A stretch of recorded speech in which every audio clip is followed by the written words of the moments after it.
You're listening to Pixelated Audio, and this is Expansion Pack 3.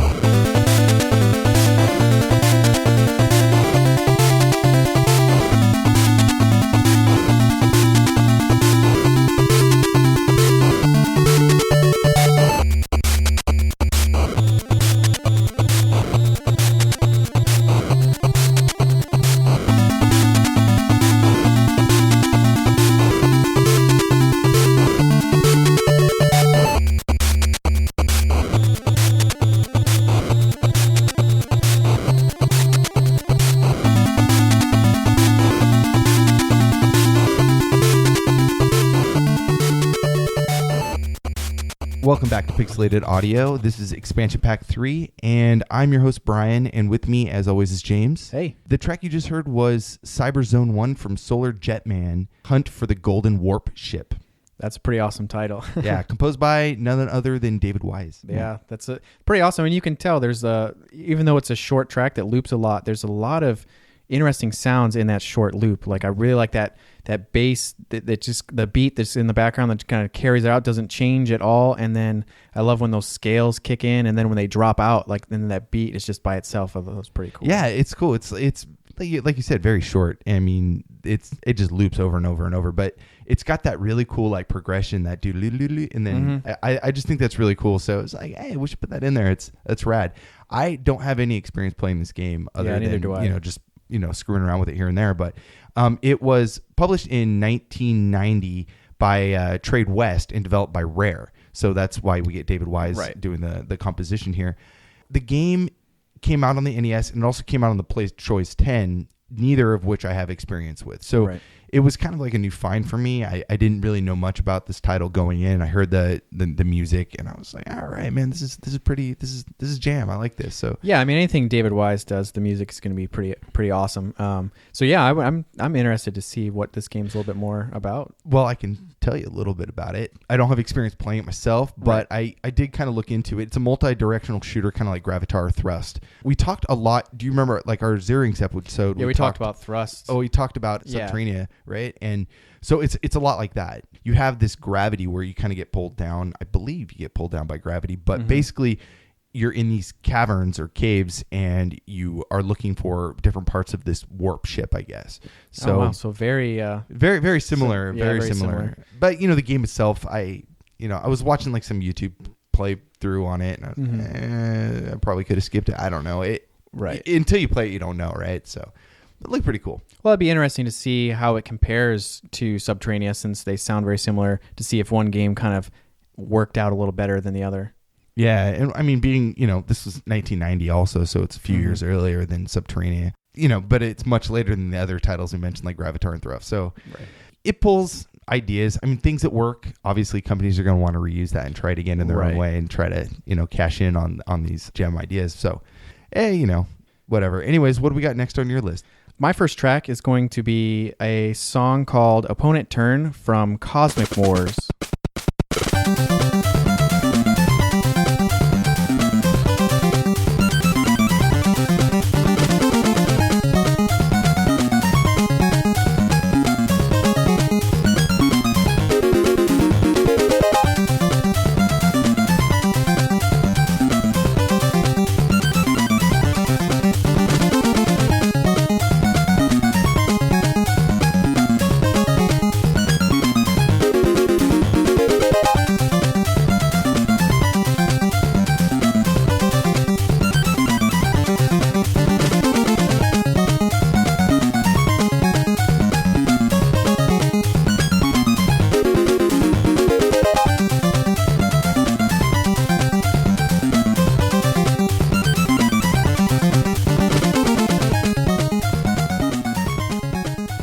You just heard Opponent Turn from Cosmic Wars on the Famicom, composed by Hidenori Maezawa and Harumi Ueko. Oh, that was a rad track. Yeah, it was pretty fun. It was, it had a lot of loops in it, but it was, really fun and energetic track, which I really liked about it. It's really got that busy bass line. I like it. And it has this cool, it has like three different sections in it if you want to kind of dissect it, where it's got like the bass taking over, and then it's got like the mid-range taking over, and then it's got that high fluty kind of trumpety part. I think that's really cool track. Yeah, no, it had a similar feel to the one that you had played, where it kind of has its loops, and it kind of has a lot of scaling to like it. Scales and progression. Yeah, so that was pretty similar. This game was from 1989, and it was published and developed by Konami. To explain the game a little bit, it's a Japanese-only turn-based game that was based on Gradius characters, so from the Gradius series, which I thought was pretty neat. Oh, rad. So like they took the, all the stuff that out of Gradius and moved it over to a new kind of genre style game. Yeah. So it's no longer a shooter, it's a real-time or strategy. Yeah, it was a strategy-based game. So I thought that was pretty interesting because there's having that link between the two games I thought was pretty cool. And so there's actually something that I wanted to bring up too about this is that, so Gradius had Parodius, which was kind of like its, successor, but like kind of comical version of Gradius. This game actually had a similar Parodius style game where it was kind of a play on this. It was called Paro Wars. And so it was kind of mocking the first game, but it's kind of like its sequel. So that's pretty cool. I was really into Parodius, so that's how I knew about this little factoid, but like other than that, I don't know much about the game. Yeah, I mean, and that's great. I didn't know anything about Cosmic Wars at all, so to hear that it's linked to Gradius and it has some Parodius links too, I thought it was really pretty neat. The music just really, as soon as I heard it, it kind of caught me off guard, and it was like I really liked it. It was just so fun and energetic. And we've heard from these composers before on our show too. Right. Maezawa had done things like Contra for the NES, the Ninja Turtles for NES, Super C, and Sunset Riders for the arcade, which I was Excellent. like, wow, those are some pretty awesome Excellent. games. And then Ueko, we talked about in the Tournament Fighters episode where she had done the NES version.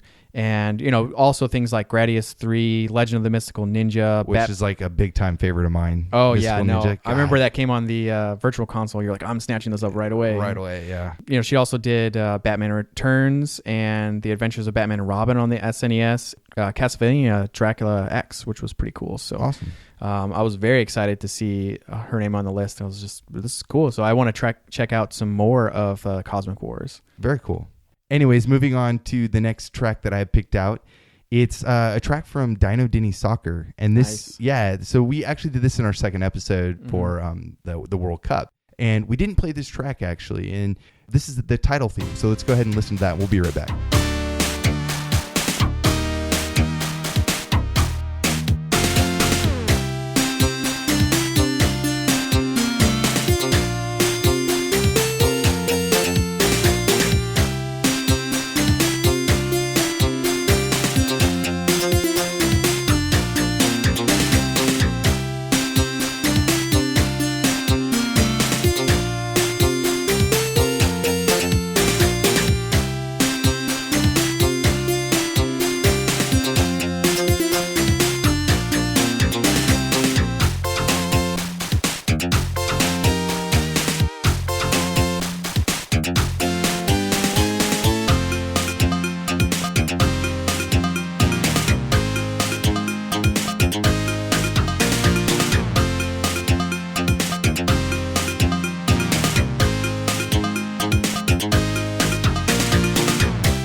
That was the title theme of Dino Dini Soccer, composed by Allister Brimble.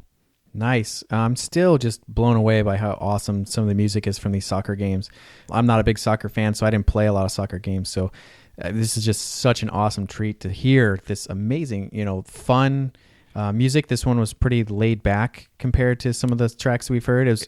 To me, it felt kind of like even the rest in this game. The other ones are. The other tracks in this game are a lot more like energetic and explosive, and this isn't. And this one kind of felt like, since it's the title theme, that it's almost like the calm before the storm, or before the game, because we know that Dino Dini is a very intense soccer game. It's not right. It's very arcadey, very difficult. Yeah. At the same time, this track for me sounds very Genesis. These got these long synths, and it's got this very kind of crunchy slap bass behind it, and we both love the Genesis sound so much, right? And this is kind of like a laid back mellow version of the kind of music that we dig already. So it was cool. I thought it was cool. So we didn't get a chance to play this in our soccer episode, so figured let's squeeze it into an expansion pack. Yeah, so, I think we tried covering way too many games in that episode, so we had to leave some stuff out, and it's great that we could play it because it's a track that definitely deserves to be heard. It's fun, and I think it's just a really well balanced song. Like it doesn't feel too heavy in one area, and it's got a neat just progression, and it just has a great feel and flow to the whole song. Totally. And the game came out in '94, and it was published by Virgin Interactive. And so the reason why we didn't play this track in our original, in our soccer episode, is because the composer was Matt Furness for the other tracks, but Allister Brimble actually did the composition for just this track. Right. And, he did a ton of stuff on the Amiga. You could write a book on all the stuff that this guy's done. Just a few things like Project X, Alien Breed, Descent 1 and 2, Roller Coaster Tycoon, tons of stuff. Right. I mean, I have this list in front of me right now. It just drops down. Like I have to scroll down the page just to see what all the stuff he's done. It's just amazing how much this guy's done. He's a very influential composer in all of game music. So very well known. And this track, I thought, this is pretty cool. On the Sega Genesis, it's kind of, I don't know how many compositions he's contributed on the Genesis, and this being the only track in the game, I thought it was pretty awesome. Yeah, no, especially since the entire game is composed by Matt Furness, and then just the title track, it seems, very like a very conscious choice to choose Allister Brimble to do the title track. So definitely, it seems like a lot of the guys that do, were really big on the Amiga have done incredible, just huge amounts of soundtracks that are awesome. So. And being able, doing stuff on the Amiga and being able to kind of transfer your talents over to another system, sometimes it doesn't always hold up. So when we were talking about like episode 16 on Utopia, we were saying, like the Super NES version sounds really cool, but it has a lot of different samples and stuff that the NES can produce. Whereas coming from the Amiga to a synth chip like the YM2612 on the Genesis, there's a lot less that has to be translated over. I feel, in a sense of how the sound actually is conveyed and how so I guess what I'm saying is the Amiga, for me, kind of translates a lot better to something like the Sega Genesis. It was a better start to be able to have a wide range of systems you could work on. Right. And for such a talented Amiga composer to come and do something for the Genesis, I think that worked out real well. Nice. Anyways, what's next on the list, James? Next up, I'm going to play a track called Good Figure from Twin Cobra. And so we'll play that and we'll be right back.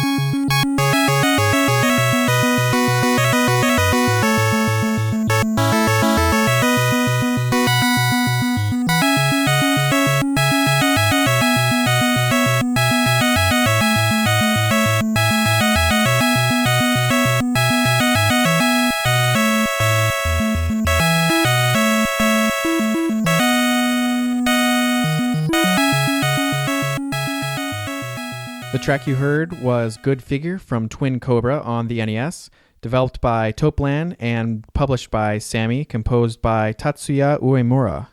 Awesome track. I loved that so much. Yeah. Very cool. This track came on and I was just blown away. And I was like, I love this. What is this? And I looked at it and it was Twin Cobra. Yeah. So. And I know this game pretty well. I will get into that a little bit more about the game, but the song itself, the track itself, I thought was so rad because it's got these really, really cool grace notes, and it almost sounds like they're pitch bending, and which they do at certain points, or the composer does at certain points in the track. But there's a lot of these grace notes where it's like on a keyboard, you would just like barely stroke one of the other keys as like kind of an offset of like the main key you're trying to stroke it for. I don't know. I can't remember the terminology. I took piano lessons when I was like 6, but yeah, and I mean I really loved how epic it felt, and it really got me pumped up. Like I'm not very familiar with Twin Cobra. I'm familiar with those type of games, so I can really see how that track would really fit well. The game is a top-down helicopter shooter. It's considered a spiritual successor to Tiger Heli, and this game also got its own sequel called Twin Cobra 2. So it has that top down, you're a helicopter, and lots of stuff going on the screen. So I can see that this track would really just make you feel awesome, like, oh, I'm gonna blow this guy up and I'm gonna shoot this building down, and really like action movie. Yeah. So about this game too, like I like this game, but I actually prefer Tiger Heli a lot more. And the music for Tiger Heli, I saw the composer's name you had just listed out in the tracks. I'm like, Tiger Heli. Yep. Huge fan of that game. Now, not everybody, I'm not saying that that's the most amazing track, but it loops, and the game, the track itself in Tiger Heli loops over and over and over. So that was like burned, like on a TV where you get like, the imprints. The imprints, like it was burned into my head. And I know that track so well, and the music from that game so well. I even had it as my ringtone for a while. And like, I really like it. So yeah, I thought that was super, super awesome track. And it's a little more complex than Tiger Heli's music. Tiger Heli's pretty basic. Yeah, and you had mentioned that the Tiger Heli and this game Twin Cobra share the same composer. Really cool stuff. He's done a lot of stuff, it seems like, in the arcade genre. So Flying Shark, Outzone, but he also did the soundtrack for Snow Brothers on the NES. So I thought that was pretty cool. And this game actually has survived for quite a while. It came out on a bunch of different systems like the Famicom, NES, the Mega Drive, PC Engine, and PlayStation. And the game actually recently came out on mobile phones too, so that's pretty neat. So if you want to try it out on a touch screen, I'm not sure how well it would work, but it's just neat to see that this game has survived, still living on. Yeah. I'm not a big touch mobile fan. Yeah, neither gaming wise. I need some kind of haptic feedback. I need some kind of something. I need some physical buttons to press. Yeah. So yeah, I know it might be pretty cool. But anyways, let's move on. So the next track on my list is, I think you're gonna like this one. This is called Dialogue. It's the dialogue theme of Home Improvement on the Super NES. So let's get that started. We'll be right back.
That was the dialogue track from Home Improvement Power Tool Pursuit on the Super NES, composed by Dan Foliart, Jim Wallace, and Steve Malio.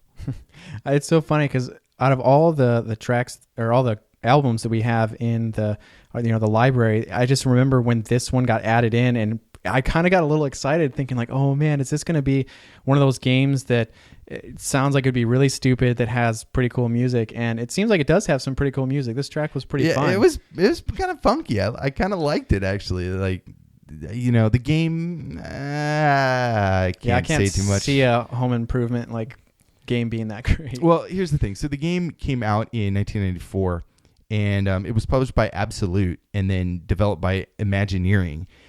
The game itself is actually kind of based on, it's based on the TV show, obviously, right.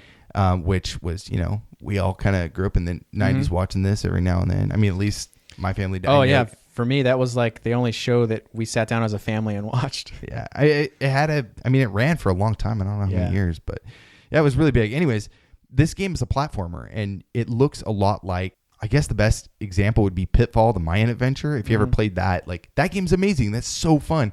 This, not so much. Yeah. It's really weird because you get like different weapons, and like you get nail guns and like, I could see that being a weapon that Tim Allen would use. Yeah, and like blow torches, and it's just really, really bizarre. It's a game that didn't need to be made, that they were banking off of the TV show just being a hit. The success, yeah. So they're like, hey, what game are you gonna, pick your kids up for Christmas? Well, why don't you get this one? Yeah, we all love it. Like, so parents would be like, oh, I'm pretty sure that I would approve of this game, so maybe we'll all think it's fun. I don't know. Yeah, so I mean, I didn't spend a lot of time with the game. I just put it on for like a little bit. I was like, yeah, no, I'm good. When you said it was a platformer, I was like, I don't know. I would expect maybe it was like some type of like collecting parts to build something, or well, like, I think I don't know. You have to.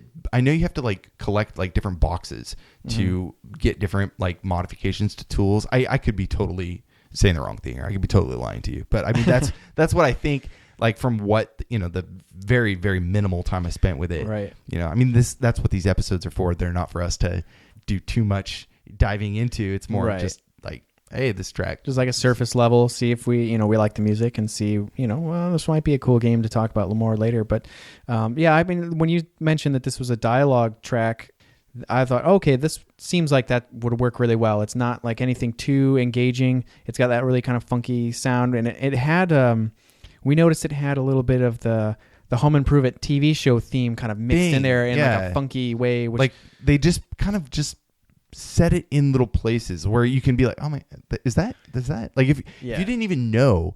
If you knew the TV show and you didn't know this track was from the game, and you were listening to it, you might think like, that kind of's got that Home Improvement thing going on. Did they take that was that an influence? But then you find, oh, it's Home Improvement. So that's always neat. I always like that when they do that, where it's not just straight up like, let's take the TV show theme song and transpose it for the game. Like, that's. Unless it's like Jeopardy or something, that's where like they just need the theme song. But but to me, it shows a little extra creativity and a little bit more thought put into it, and that could just come straight from the composer. That might not be anything that the people developing the game were like, oh, we want it to kind of sound like it, but not too much. So I don't know. To me, I always like that. Like we talked about stuff like that in the Tournament Fighters Turtle episode, right? Because they subtly mixed in a lot of the Turtles themes and sounds, but none of it was just straight lifted from the show, which was always great. It just made it seem like you were listening to something that fit into that universe that was a little different. Yeah, that was totally different. Anyways, so the game itself, you could probably skip it, but it's got some cool music. So yeah, I think I'm gonna try it out.